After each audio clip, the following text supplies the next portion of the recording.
Et donc bonjour à tous, aujourd'hui on se retrouve dans une nouvelle vidéo de chez Prestech. Donc dans cette vidéo, on va voir quoi? On va voir le Z Flip 7. Oui. Vous avez pu voir dans l'intro de cette vidéo et au teasing de la dernière vidéo qui est sortie il y a 2 semaines maintenant. Ceci est un téléphone normal, qui est de taille standard, qu'on peut retrouver un peu partout. Une fois plié, la magie opère, on obtient le Z Flip 7. On va en parler dans cette vidéo. On va voir ses specs, on va voir ses performances, qu'est-ce que ça donne, Oui, et tout aussi ses performances vidéo et photo. oui, bien sûr. Et aussi, on va voir notre ressenti, le ressenti d'Ethan, puisque c'est son téléphone personnel. Mm. Donc voilà, et aussi mon ressenti, parce que j'ai pu un petit peu le prendre en main, voir un petit peu comment il fonctionnait, etc. Donc on va voir tout ça dans cette vidéo. Pour vous donner un petit ordre d'idée, ça va faire maintenant pas loin de un peu plus d'une semaine que j'ai ce smartphone en main. Il y a déjà des défauts que j'ai pu retrouver. On va en parler justement dans cette vidéo-là. Intro.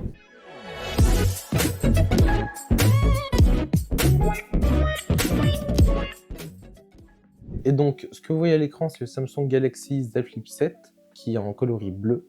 Et donc, ce téléphone-là a été annoncé le 9 juillet 2025 et a été sorti le 25 juillet 2025. Donc c'est vraiment hyper récent, c'est vraiment le dernier modèle. C'est le successeur du Z Flip 6. Et tout aussi avec le lancement du Z Flip 7, il y a eu le lancement du Z Flip 7 FE. Oui, c'est vrai. Qui est un combiné du Z Flip 7 et du Z Flip 6.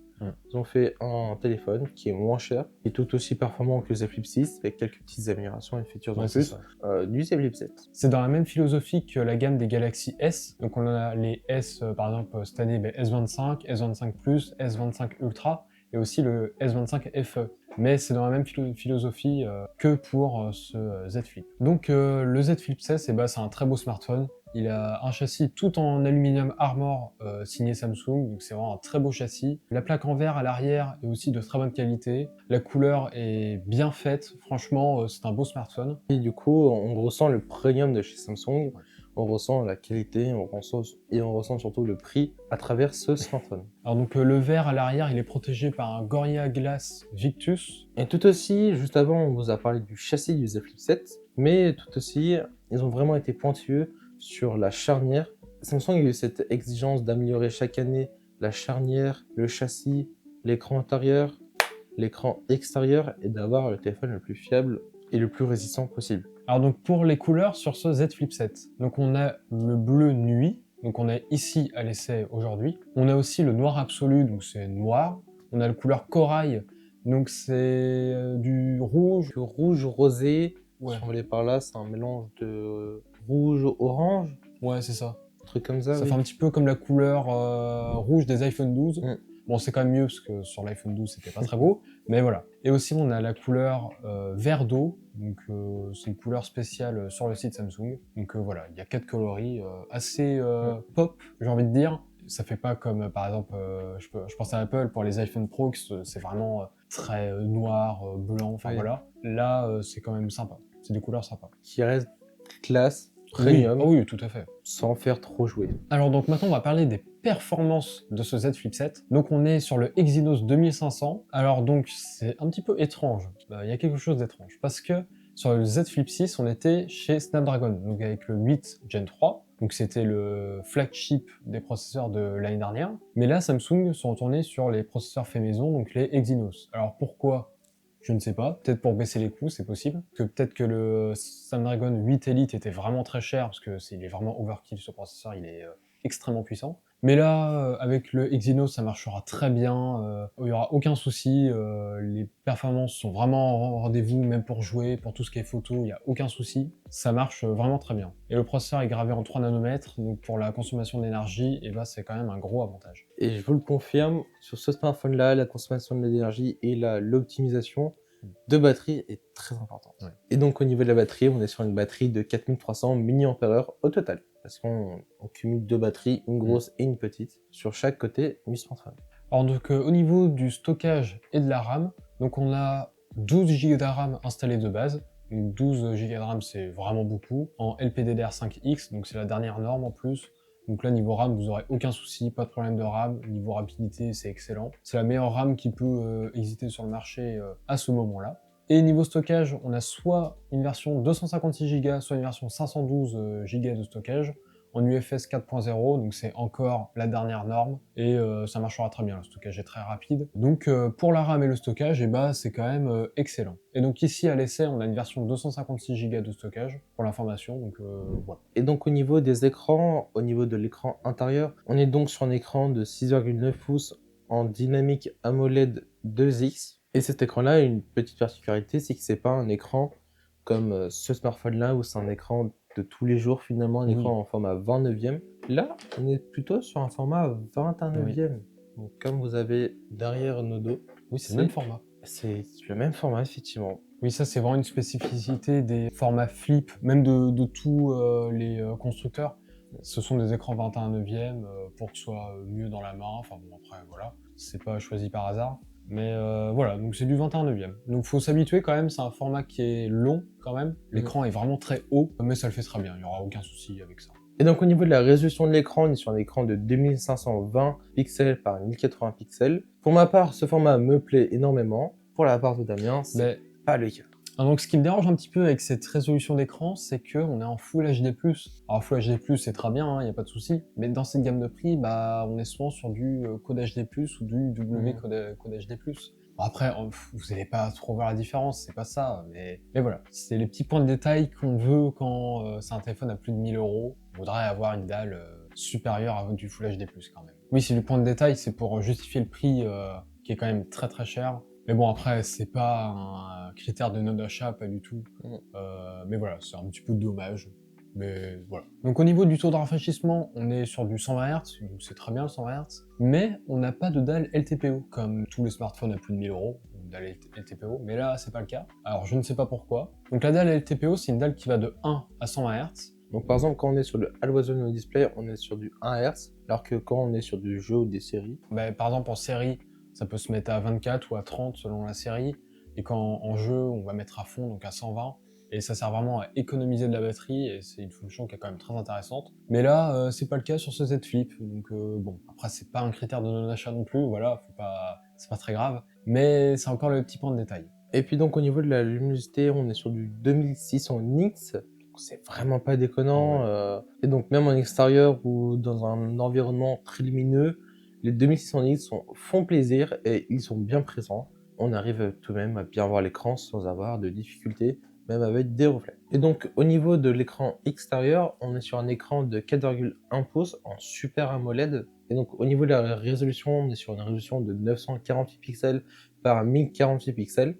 On est sur un temps de rafraîchissement de 120 Hz et donc tout aussi un écran d'une luminosité de 2600 nits. Et donc toujours pas de LTPO. Bon, après là c'est l'écran extérieur, faut pas non plus, le téléphone coûte pas 3000 €, mais autant faire le maximum, j'ai envie de dire, voilà. Mais bon, c'est pas grave, voilà, on accepte ça. Donc maintenant on va parler des caméras de ce petit smartphone. Donc là pour l'instant on va parler de la caméra arrière. Donc pour le grand angle, donc on est sur un grand angle de 50 millions de pixels à ouverture f1.8. Donc c'est un très bon capteur, il n'y a pas de souci, c'est vraiment très basique, j'ai envie de dire. Et aussi il est stabilisé optiquement, donc ça c'est quand même très très bien. Et pour l'ultra grand angle, donc c'est un ultra grand angle de 12 millions de pixels cette fois-ci, avec un champ de environ 123 degrés, donc c'est quand même plutôt un grand angle quand même. Et donc voilà pour la fiche technique de l'appareil photo. Alors là vous vous dites peut-être, mais il manque quelque chose, c'est pas possible. Il manque un objectif. Et oui, sur les Z Flip, il n'y a pas de téléobjectif. Alors, donc ça, c'est quand même un gros point négatif, mais après, faut voir par rapport à l'utilisation de certaines personnes. Donc ne pas avoir de téléobjectif, ça veut dire avoir un zoom limité, un zoom de pas très bonne qualité. Et donc par exemple, pour moi, c'est vraiment un critère de non-achat. Je pense que c'est pour ça que j'ai pas un Z Flip, parce qu'il n'y a pas de téléobjectif, et c'est tellement bien le téléobjectif quand on y a goûté. Donc pour moi, c'est vraiment un critère de non-achat, mais après, faut pas le mettre dans une généralité. C'est que pour moi que ça ne va pas, après peut-être que pour vous, ça marchera très bien. Par exemple, si vous prenez pas trop de photos, mais de temps en temps vous en prenez, si vous zoomez pas trop, un petit peu, en x2, en x3 maximum, ça marchera, il n'y a pas de souci. Et donc moi, pour ma part, le téléobjectif, j'en ai un peu rien à carrer, je vais pas vous mentir. Principalement, les photos que je prends, c'est pour le travail, souvent des gros armoires électriques, que je puisse zoomer dessus, que je vois un peu le matériel, les numéros de borne, etc. Les caméras me suffisent amplement et j'ai pas besoin de plus, vraiment. Le téléobjectif, pour moi, je n'en ai pas besoin. Je suis d'accord que pour le prix, ça aurait été une bonne idée de mettre un téléobjectif. Mais c'est pas grave, parce que quand même, ce téléphone et les caméras sont excellentes. Et donc aussi, donc pour les professionnels, ça fait toujours plaisir, on peut prendre des photos en RAW, et donc ça c'est très bien. Le RAW, bon maintenant, on le retrouve un petit peu partout. Ça c'est quand même bien démocratisé sur les smartphones. Oui, on peut regarder les photos carrément. On passe tout de suite aux photos et vous aurez une petite voix off sur les photos. Donc pour les photos, donc là on peut voir une photo, donc là c'est en ultra grand angle, donc en x06. Donc la photo globalement bah, elle est bien, il n'y a pas de souci. Donc là je regarde ça sur le MacBook Air, donc normalement les couleurs sont quand même plutôt fidèles par rapport à la photo de base. Donc on peut voir quand même sur les bords que c'est quand même assez imprécis. Il y a quelques aberrations chromatiques quand même, donc ça bon on aurait pu l'améliorer avec un petit peu d'IA et de logiciel. Bon, après, c'est pas très grave, c'est un ultra grand angle, c'est normal. Après, le sujet est bien représenté. Donc après, dès qu'on passe sur le grand angle, bah, c'est quand même mieux.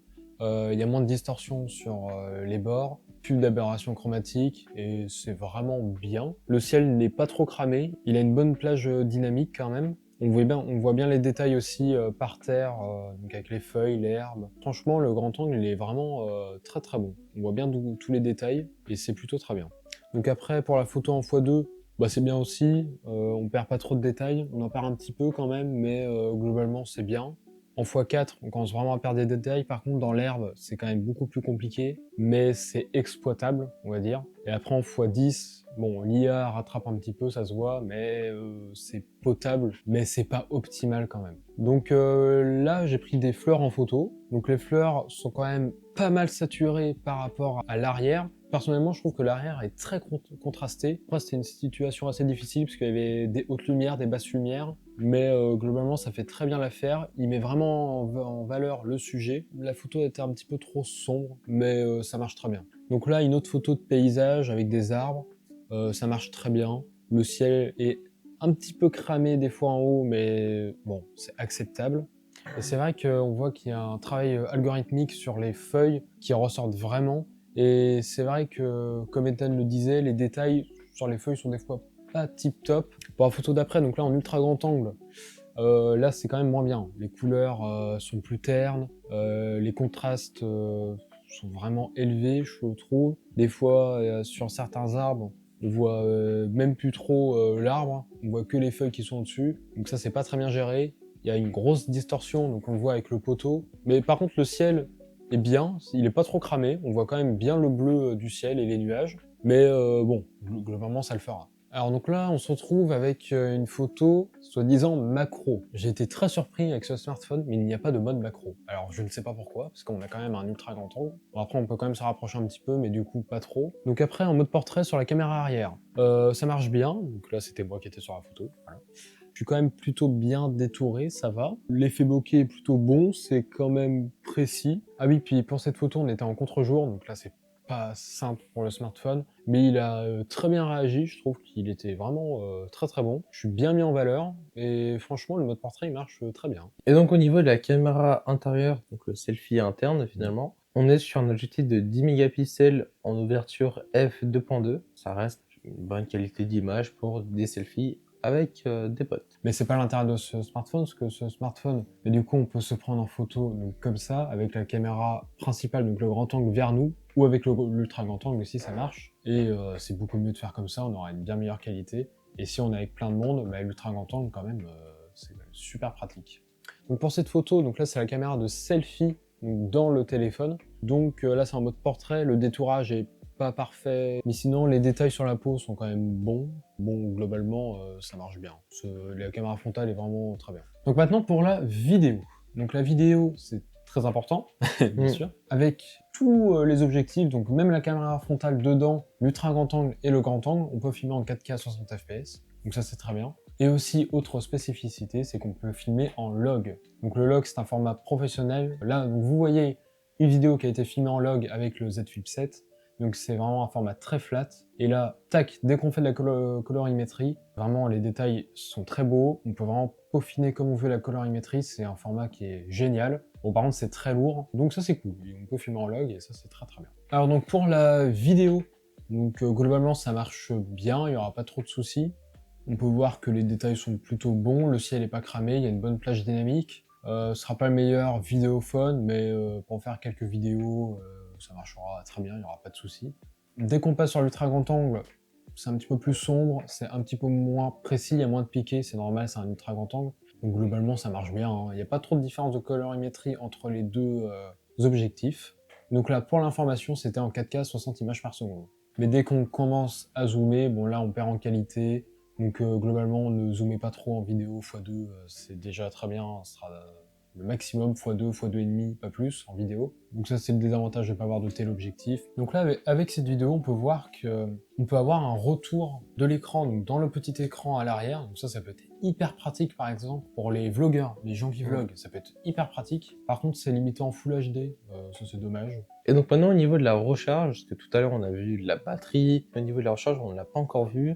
En recharge filaire, donc directement via le port USB-C du smartphone, on est sur une recharge maximum de 25 watts. En recharge sans fil qui se fait au dos, il se recharge en 15 watts maximum. Et en partage de batterie, on est sur du 4,5 watts maximum. Alors moi je trouve ça assez faible les valeurs de charge. Bon sans fil 15 watts, bon c'est plutôt classique. Donc vraiment Samsung s'il vous plaît, on vous en supplie, rectifiez le tir. On aurait aimé plus, au moins du 40, grand minimum, parce que maintenant les autres, par exemple les marques chinoises, même Xiaomi, enfin tout ça, chargent souvent à au moins 66, voire 100, 120 watts. C'est quand même super agréable. Du coup, pour l'autonomie, qu'est-ce que t'en penses de l'autonomie? Donc oui, au niveau de l'autonomie, principalement, sur une grosse journée, j'ai pu le tester du coup pendant une semaine, j'ai eu 2-3 grosses journées tout de même. Souvent ce que je fais, c'est que le matin, je navigue beaucoup sur mon écran intérieur. Je regarde les réseaux sociaux, j'envoie 2-3 petits messages, etc. Je joue même du coup à des jeux sur l'écran externe. Ce qui, mine de rien,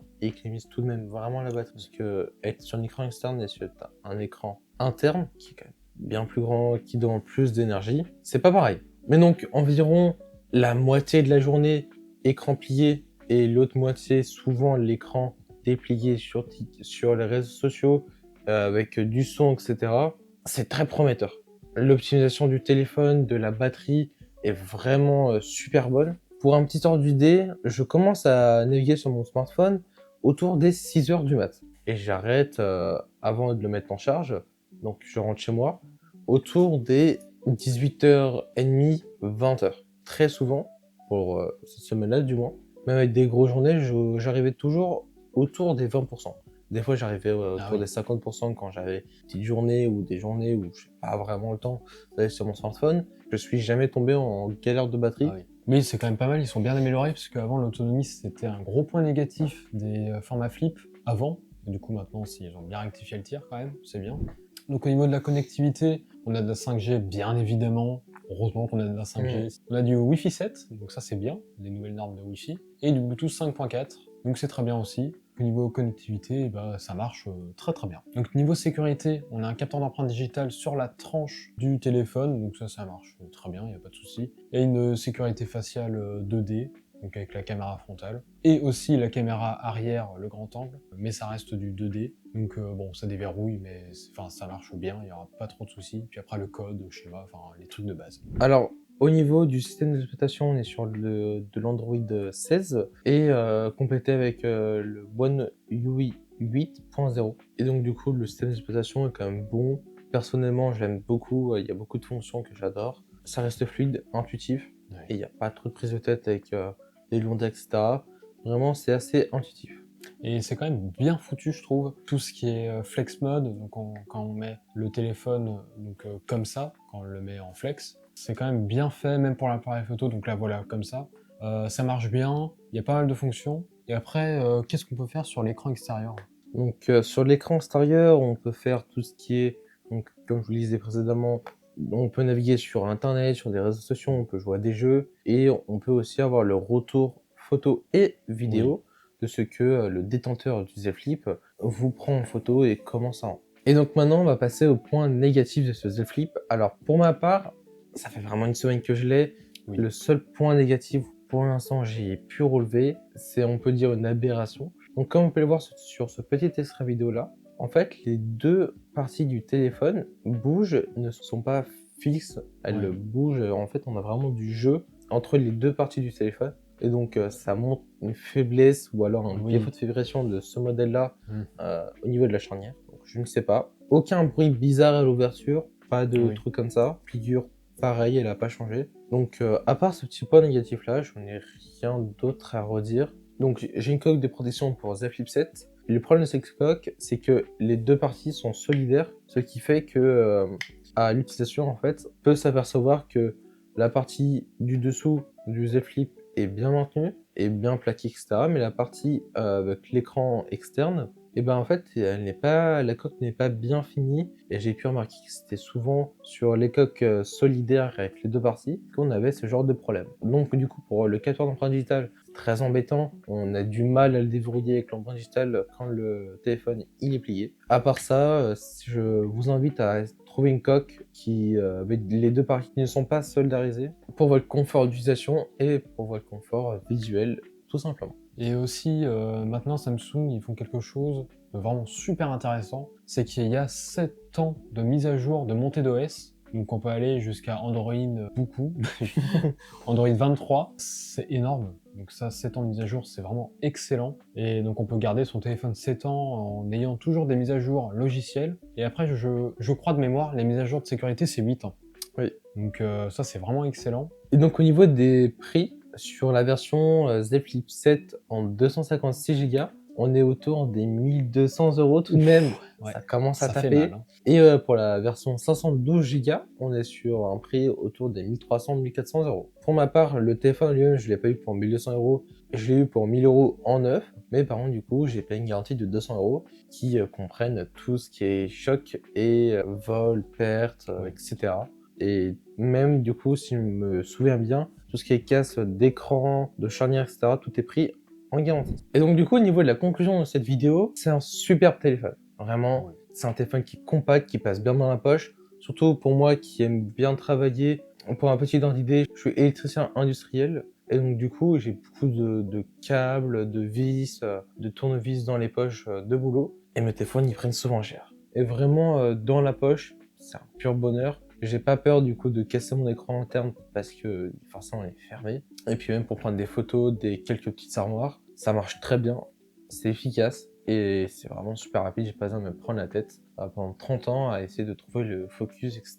de mes appareils. Oui, c'est vrai que c'est vraiment un excellent smartphone. Il est vraiment très bon, il est vraiment polyvalent. Le seul point de non-achat pour certaines personnes, peut-être, c'est le manque d'un téléobjectif. Bien sûr. Mais à part ça, sinon ça marche très bien, c'est hyper compact. Dans la poche, ça dérange pas. Franchement, il a un très bon parti pris, ce petit téléphone. Oui. Et c'est vraiment un super smartphone. Et donc sur ce, on espère que cette vidéo vous a plu. Bah oui. Vous pouvez mettre un petit pouce bleu, commenter, vous abonner, ça me ferait vraiment plaisir. Et sur ce, c'était Prestech. On se retrouve pour une prochaine vidéo dans 2 semaines. Et à plus.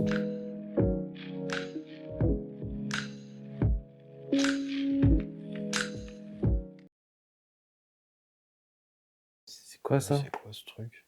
Il est immense, il est lourd de ouf. Bah oui. Je comprends pas, c'est quoi? Bon, ça peut être pas mal à présenter, ça, non? Il y a marqué quoi? Rogue. Ok. Rogue. Pas mal. Rogue. Pas mal, Bonne pas marque, mal. Ah, du blanc et Oui, tout blanc. putain, je vais tout. C'est pas mal. Ouais, sympa, ouais. Ah! Oh merde, putain, elle est tombée. Oh là, c'est chiant. Oh, fait chier. Oh non, oh non, oh non. 4 millions d'euros qui sont partis. Oh, tout est parti en fumée. Oh non, c'est horrible. Bon, À dans 2 semaines.